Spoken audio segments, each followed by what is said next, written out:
तो हेलो दोस्तों, अभी हम इस समय जेएसएससी कोर्ट में आए हुए हैं, मीन्स इसी कोर्ट रूम में बैठे हैं और आप देख सकते हैं ये ट्रैकिंग रिपोर्ट है।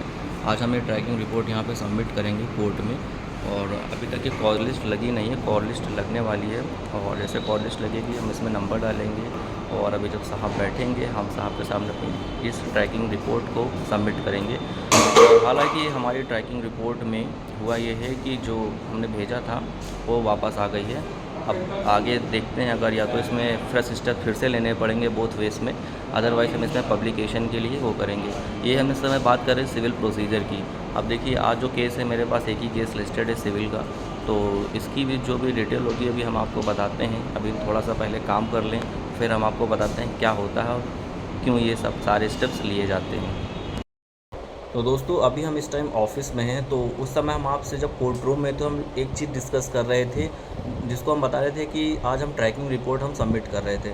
अब देखिए, होता क्या है कि जब भी कोई हम केस फाइल करते हैं, जैसे कि मेरे केस में क्या था कि हम बैंक की तरफ से थे और हमसे पार्टी ने मुझसे लोन लिया था। तो भाई, पार्टी ने जब पैसा लोन का नहीं दिया तो उसके खिलाफ़ मुकदमा हुआ, बैंक की तरफ से मुकदमा किया गया कोर्ट में। तो अब इसमें हुआ क्या कि हमने पार्टी को नोटिस हमने पहले कराई, तो वही पार्टी आई नहीं। जब पार्टी आई नहीं तो हमने एक अलग एक ऊपर स्टेज जाते हैं हम लोग, जिसको हम लोग कहते हैं कि स्टेप्स लेना।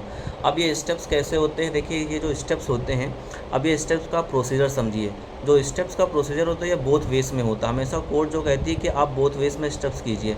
अब बोथ वेज का मतलब होता है कि एक जो आप बाय रजिस्टर्ड पोस्ट से भेजेंगे, एक आप भेजेंगे और एक कोर्ट भेजेगी। जो कोर्ट भेजती है उसमें क्या होता है, उसमें प्रिंट कॉपी भी साथ में जाती है। जो आप भेजते उसमें जो देखिए, जो समन का जो कागज़ आता है, जो फॉर्म आता है, जो फिल किया जाता है, वो उसके साथ भेजा जाता है।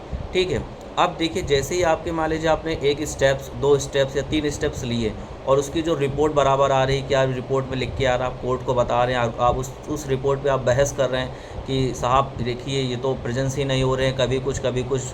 तो उसमें फिर उसके बाद जाती है एक पब्लिकेशन। अब ये पब्लिकेशन जाता है ऑर्डर 5 रूल 20 में, एक एप्लीकेशन जाती है विथ एफिडेविट के साथ में। ठीक है। इसमें पब्लिकेशन के लिए आप कोर्ट में इसको अलाउ कराते हैं, मीन्स आप कोर्ट इस पर ऑर्डर करती है कि हाँ आप पब्लिकेशन करें, मीन्स आप पेपर में अपने एक पेपर जैसे पब्लिश होता है नॉर्मली, ये भी एक पब्लिश होता है। पब्लिश होने के बाद जब पेपर आएंगे, आप सबमिट करेंगे, तब आप कोर्ट में कहेंगे कि देखिए पेपर पब्लिकेशन हो चुका है, अभी तक के आए नहीं, 1-2 स्टेप्स और होंगे, अदरवाइज़ आप सीधे एक्स पार्टी के लिए आप प्रोसीड करेंगे। या फिर कोर्ट कहेगी कि आप थोड़ी और पैरवी कर लीजिए। ये चीज़ें होती हैं। तो आई होप आप इन चीज़ों को आपने सीखी होगी मेरे द्वारा। और बाकी हम जो भी चीज़ें, जैसे कि हमारी जितनी भी वीडियो रहती हैं, हम जो भी एक्टिविटीज़ करते हैं, हम आपको बताते रहते हैं। तो फ़िलहाल के लिए आज इतना ही, बाकी हम लोग आपको मिलते हैं एक नेक्स्ट वीडियो में।